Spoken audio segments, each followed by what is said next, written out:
SSC GD में तो गृह मंत्रालय के नोटिस जल्दी-जल्दी आ जाने से बहुत बड़ी खलबली मची हुई है सभी बच्चों में और मुझ पर भी बहुत सारा प्रेशर बच्चों का आया कि सर इस पर एक वीडियो लेकर के आइए, हमें तभी यकीन होगा कि एक्चुअल में क्या होने वाला है।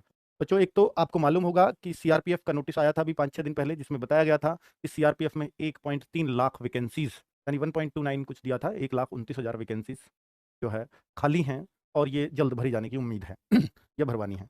दूसरा एक नोटिस और आ गया जिसमें 13 भाषाओं में, हिंदी, अंग्रेजी के अलावा 13 क्षेत्रीय भाषाओं में अब कराया जाएगा एसएससी जीडी का एग्जाम और ये 1 जनवरी 2024 से लागू होगा या एग्जाम 1 जनवरी 2024 से होगा। इन दोनों बातों में फ़र्क है। इन दोनों बातों को सब कोई, जो भी विशेषज्ञ है, अपने-अपने नज़रिए से अलग-अलग तरीके से देख रहे हैं। कोई कहता है कि ये डिसीजन जो आया है गृह मंत्रालय का, तो 1 जनवरी 2024 से जो भर्ती आएँगी एसएससी जीडी की, उसके बाद ये लागू हो जाएगा, यानी सारी भाषाओं में एग्जाम कराया जाएगा। हालाँकि इस बार जीडी के बाद जो एमटीएस की भर्ती निकली, उसको भी क्षेत्रीय भाषाओं में कराने का निर्णय लिया गया और वो भी 15 भाषाओं में हो रहा है, 13 प्लस 2 हिंदी, इंग्लिश को मिला के टोटल 15 भाषाएँ। और ये वाला भी एग्जाम 15 भाषाओं में होगा। तो ये इसलिए नोटिस निकला था। लेकिन 1 जनवरी 2024 से जो क्लैरिटी दी है गृह मंत्रालय ने, उसमें थोड़ा कन्फ्यूज़ कर दिया है सभी को। उसमें ऐसा लिखा हुआ है कि 1 जनवरी 2024 से जो एग्जाम होगा, जो परीक्षा कराई जाएगी, वो 13 भाषाओं में होगी। 13 भाषा प्लस 2 हिंदी, इंग्लिश में मिला कर के होगी। तो उससे कन्फ्यूजन क्रिएट हो गया कि 1 जनवरी से नई आने वाली भर्ती का एग्जाम होना है, 1 जनवरी 2024 से। पहले तो बता दूं बच्चों, जब कोई भर्ती अभी आई ही नहीं है, जिसकी रूपरेखा अभी तैयार हुई ही नहीं है, उसके एग्जाम की डेट डिक्लेयर हो ही नहीं सकती पहले, नोटिफिकेशन से पहले। अब चलिए, पहली बात तो ये कि भई जब भी कोई भी एसएससी जीडी की भर्ती आती है, तो उससे पहले वाले भर्ती वाले बच्चों को ट्रेनिंग पर भेज दिया जाता है। ये एसएससी जीडी में होता रहा है अब तक और उसको इस बात से भी खारिज किया जा सकता है कि यार पहले तो 3-3 4-4 साल में भर्ती आती थी एसएससी जीडी की। अभी ये 2-3 साल से लगातार हर साल आ रही हैं, चाहे वो 2024 का इलेक्शन उसको जड़ कह सकते हो। ये शायद इस वजह से आ रही हैं। तो यहाँ पर बहुत सारे कन्फ्यूजन क्रिएट हो रहे हैं बच्चों के मन में, क्या भर्ती फिर एसएससी जीडी की आने ही वाली है? क्योंकि पद भी 1.3 लाख डिक्लेयर हो गए हैं और वो सिर्फ सीआरपीएफ के हुए हैं और उन सबको ये मान लिया जाए कि एक ही भर्ती के अंदर निकालेंगे वो सारे पदों को, तो फिर निश्चित तौर पर 1.5 लाख से ज़्यादा पद जाएँगे टोटल।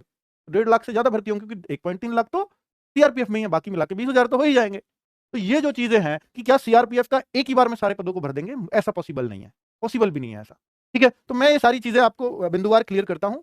ये देखिए, जो मैं कह रहा था कि भई हर किसी ने अपने-अपने अनुसार अंदाज़ा लगाया, हर विशेषज्ञ ने। इस न्यूज़पेपर ने अंदाज़ा यही लगाया, देखिए, ये जो एमएचए की साइट पे आया था, गृह मंत्रालय ने इसे मंजूरी दे दी है, जो 13 भाषाओं में, 13 प्लस 2 भाषाओं में कराने की बात थी, वो लिख दिया इसने। यह फैसला 1 जनवरी 2024 से लागू होगा। इसने परीक्षा का कोई ज़िक्र ही नहीं किया। ये कह रहा है ये जो फैसला है 15 भाषाओं में कराने वाला, ये जो है 1 जनवरी 2024 से लागू होगा। जबकि ये गलत अर्थ निकाल रहा है। अगर हम गृह मंत्रालय के नोटिस को ही पढ़ें, ये वो है जो 1.299 इतने लाख वैकेंसीज़ निकाल रहा था, जिसको हम 1,29,929 लगभग 1.3 लाख कहना गलत नहीं है। क्योंकि कुल ही 71 पद कम है टोटल 1.3 लाख कहने में, ठीक है? 1,30,000 लगभग कह सकते हो।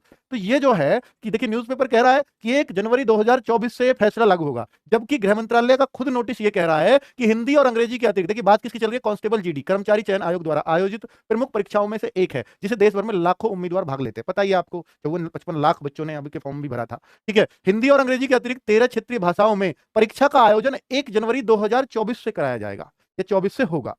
तो अब ये जो है, इस लाइन ने सबके लिए अलग-अलग मायने खड़े कर दिए हैं।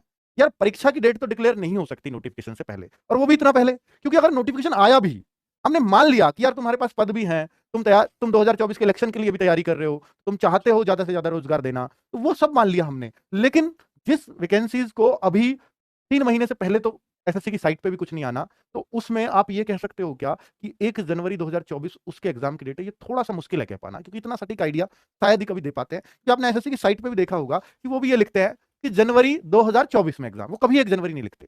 वो कहते हैं शुरुआत में मार्च 2023 में एग्ज़ाम, अक्टूबर 2023 में एग्ज़ाम, डेट तो वो बाद में डिक्लेयर करते हैं। और यहाँ 1 जनवरी दे दिया सीधा, इसलिए थोड़ा संशय में है बातें। ठीक है बच्चों, बाकी कुछ भी हो, ये आपके लिए पॉज़िटिव ही है ना, इस भर्ती के लिए। 18 से 23 वर्ष के बीच की आयु ही रखी जाएगी, पिछली बार की तरह नहीं है। देखिए, ये क्वेश्चंस आपके मन में होंगे, तो मैं इन सब पे बिंदुवार जवाब दे देता हूँ। क्या इस साल एसएससी जीडी आएगी? तो बच्चों, जिस तरह से 2 गृह मंत्रालय ने ताबड़तोड़ नोटिस निकाले हैं और 2024 में इलेक्शन है, पहले बिल्कुल उम्मीद नहीं लग रही थी यार ये वैकेंसीज़ दोबारा आएँगी भी, क्योंकि लगातार वैकेंसी उसी में ही बढ़ाते रहे हैं। तो फिर लगा कि अब निकालने के मूड में नहीं है।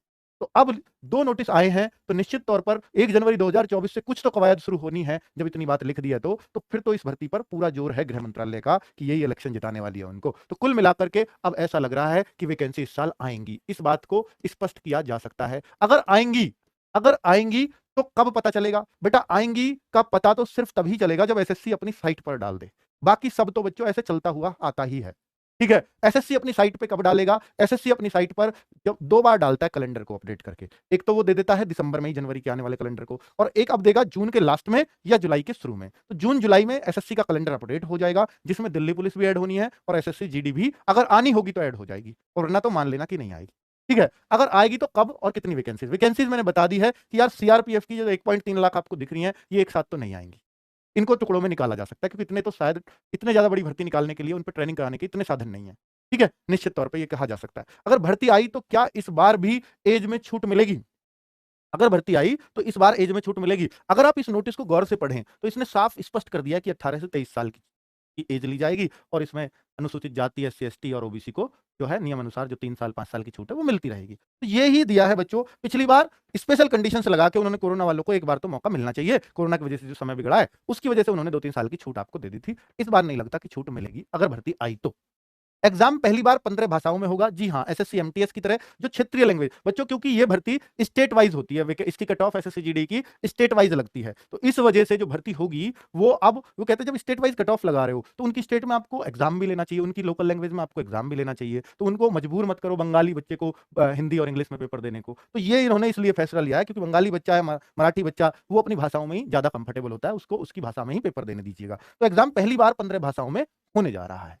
ठीक है। चलिए, तो एसएससी जीडी के गृह मंत्रालय के नोटिस के बारे में अब मैंने आपको सब कुछ बता दिया है, दोनों नोटिस की कंपैरिजन भी बता दिया है, मायने भी बता दिए हैं। अब इस चीज को, इन नोटिस को जो भी आए या फ्यूचर में भी आए तो उनको बहुत ज्यादा सीरियस लेने की जरूरत नहीं है। अब सीधा एसएससी की वेबसाइट पर इंतजार करिए, कैलेंडर पर, या कोई एसएससी अपनी साइट पर। देखिए कैलेंडर तो वो जून जुलाई में अपडेट करेगी, 2 बार करती है साल में, लेकिन नोटिस अगर वो चाहे तो दे सकती है पहले। पर वो क्यों देगी नोटिस भी कि यार मैं इतनी भर्ती लेके आ रहे हैं, हम लोग इतना भर्ती लेके आ रहे हैं? नहीं, ऐसा कुछ नोटिस आता नहीं है वैसे। अब जो बातें पता चलेंगी वो कैलेंडर से ही पता चलेंगी। अगर ये मान भी लिया जाए कि जनवरी में एग्जाम होगा तो फिर फॉर्म आपके अक्टूबर नवंबर में बनते हैं। ठीक है बच्चों, चलिए, नमस्कार, धन्यवाद। उम्मीद है आपको आपकी जानकारी मिल गई होगी जिसलिए आप इस वीडियो में आए हैं।